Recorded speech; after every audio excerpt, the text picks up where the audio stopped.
மாப்பிள, இப்போ லீலாவை பொண்ணு பார்த்து போனாங்களே, அவங்கள பத்தி உங்க அபிப்பிராயம் என்ன? இதுல நான் நினைக்கிறதுக்கு என்ன இருக்கு? உங்களுக்கு பிடிக்கணும், லீலாக்கு பிடிச்சிருக்கணும், அதுதானே முக்கியம். என்ன இப்படி சொல்லிட்டாரு? ஆமாப்பா, இவர் சொல்றது சரிதான். நீங்க என்ன நினைக்கிறீங்க? அம்மா, என் அபிப்பிராயம் மட்டும் போறாது, எல்லாரும் கூடி செய்யற விசேஷம் இல்லையாது, அதனாலதான் கேக்குறேன். உங்க அபிப்பிராயம் என்ன? ஆமா, என்னை பொறுத்த வரைக்கும் மாப்பிள்ளை எல்லாத்தையும் வெளிப்படையா பேசுற டைப்பா தான் இருக்காரு. நல்ல உத்தியோகத்துல இருக்காரு. எனக்கு ஓகே. சரி, உனக்கு? ஆம், எனக்கும் ரொம்ப பிடிச்சிருக்குப்பா. எல்லாரும் நல்ல மாதிரியா தான் இருக்காங்க. நான் என்ன நினைச்சேனோ அதே நீங்க சொல்லிட்டீங்க. அப்ப இதையே முடிச்சிட வேண்டியதான். நல்லதா போச்சு. சரி மாமா, இப்போ கிளம்புறோம். கிளம்புறீங்களா? என்ன அவசரம்? இருந்துட்டு நாளைக்கு போங்க மாப்பிள. இல்ல மாமா, கடைக்கு அடிக்கடி மட்டன் தட்டுறது அவ்வளவு நல்லதில்ல. ஏற்கனவே சரவ மட்டன் தான் வரதா இருந்துச்சு. சரி, முக்கியமான விசேஷமாச்சேன்னு நானும் கிளம்பி வந்துட்டேன். என்ன இப்படி சொல்றாரு மாப்பிள? ஆமாப்பா, இவரை ரொம்ப வற்புறுத்தி தான் நான் இங்க கூட்டிட்டு வந்தேன். சரி, அவ்வளவு அவசரம்னா கிளம்புங்க. ஆனா சீக்கிரம் மறுபடியும் வாங்க. சரி சரிப்பா. லீலா, லீலா, வாங்க வாங்க. சரவ மாப்பிளையும் கிளம்பிட்டாங்க.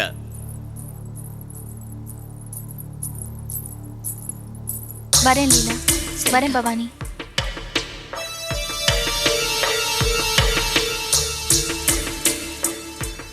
லீலா, கிளம்புறமா?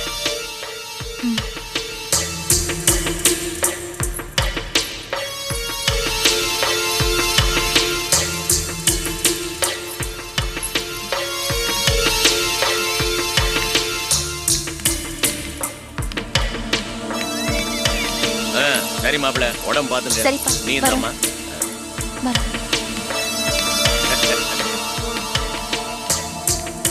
போஸ், இங்க வா ஒரு நிமிஷம்.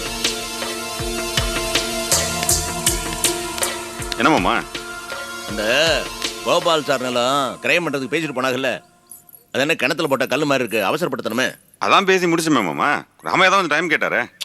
அவர் டைம் கேட்டுட்டு இருப்பாரு. நீ 2-3 வாட்டி போய் தார்குச்சி போடணும். இப்ப பாரு, அவங்க பொண்ணு பார்த்துட்டு போயிருக்காங்க. அடுத்து தேதி குறிப்பாங்க. அந்த பணத்தை நம்பி தானப்பா இந்த விசேஷமே இருக்குது. இல்ல மாமா, அவரும் கொஞ்சம் பணம் ஏற்பாடு பண்ண வேணாமா? பண்ணணும்பா. நாம கொஞ்சம் அவசரப்படுத்தினா சீக்கிரம் பண்ணுவாரு. நீ என்ன பண்ற? சாயங்காலமே ராமையா வீட்டுக்கு போய் சாடையா கேளு, இந்த பணம் பரட்டுற விஷயம் எந்த மட்டில் இருக்கு. சரியா? சரி மாமா. தானோ, அப்ப நான் கிளம்பணும். மாமா ஒரு நிமிஷம். என்ன மாமா வருத்தமா இருக்கா? ஏன்? இல்ல, வந்தவங்க ஒரு வார்த்தை கூட பேசல. அவங்க கிளம்புற மறு நிமிஷமே அப்பா வேற வேலை கொடுத்துட்டாரு. வருத்தமா இருக்கா? ஓம் புத்தி அப்படி நினைக்காம இருந்தா சரி. ஏன் புத்தி எங்க மாமா அப்படி போகுது? நாம இந்த வீட்டு ஆளுங்க, இந்த வீட்டு வேலையை நாம தான் பார்க்கணும். வந்தவங்க விருந்தாளிங்க வந்தாங்க, கிளம்பிட்டாங்க. இது பாருங்க மாமா, அப்பா என்ன வேலை கொடுத்தாலும் கரெக்டா பண்ணுங்க. நீங்க போங்க, வேலை பாருங்க. தானோ, இங்க வா. இப்ப நீ என்ன பேசுனேன்னு உனக்கு ஏதாச்சும் புரியுது? ஏன்?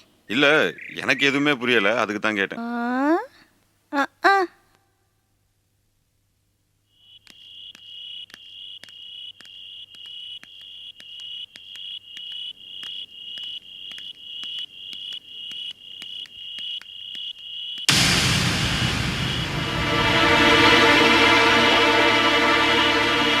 காலுக்கு வைத்த யோ, யாரு அங்க? சாமி சரணம். வீட்டுக்குள்ளே வைக்க இருந்தது, அதான் வேப்ப மரத்து கீழே காத்தாலாம் வந்தேன். உங்களுக்கு விஷயம் தெரியுமா? ஒரு பையன் வந்து நம்ம விஜய் பொண்ணுகிட்ட தகராறு பண்ணிட்டு இருந்தான். இதெல்லாம் நீங்கள் கேட்கறது இல்லையா? என்ன சொல்றீங்க? நம்ம விஜய் பொண்ணை தேடி ஊர்லேருந்து ஒரு பையன் வந்திருந்தான். நான் விஜயோட லவ்வரு, சாமி சரணம். என் கூட வான்னு சொல்லி வம்பு பண்ணிட்டு இருந்தான். அப்புறம் என்ன, நம்ம காம்பவுண்டுக்குள்ள ஒரு பொண்ணை கையை பிடிச்சா நம்ம சும்மா விட்டுருமா? அவனை அடிச்சு பின்னி பெற எடுத்து அனுப்பிச்சிட்டான். அவனும் ஓடி போயிட்டான். சாமி சரணம். என்ன ஒண்ணு, மாலை போட்ட நேரத்தில் அடிக்க வேண்டியதா போயிடுச்சு. சரி, யார் அவன்? அதெல்லாம் எனக்கு தெரியாதுங்க, அது விஜய்க்கு தான் தெரியும். நீங்க விஜய்கிட்டே கேட்டுங்க. நான் என் கடமையை தானே செஞ்சேன். மணி என்னங்காவது 12. திருவிழுக்கு பூஜை முடிஞ்சிடும். நான் வரட்டுங்களா? சாமி சரணம்.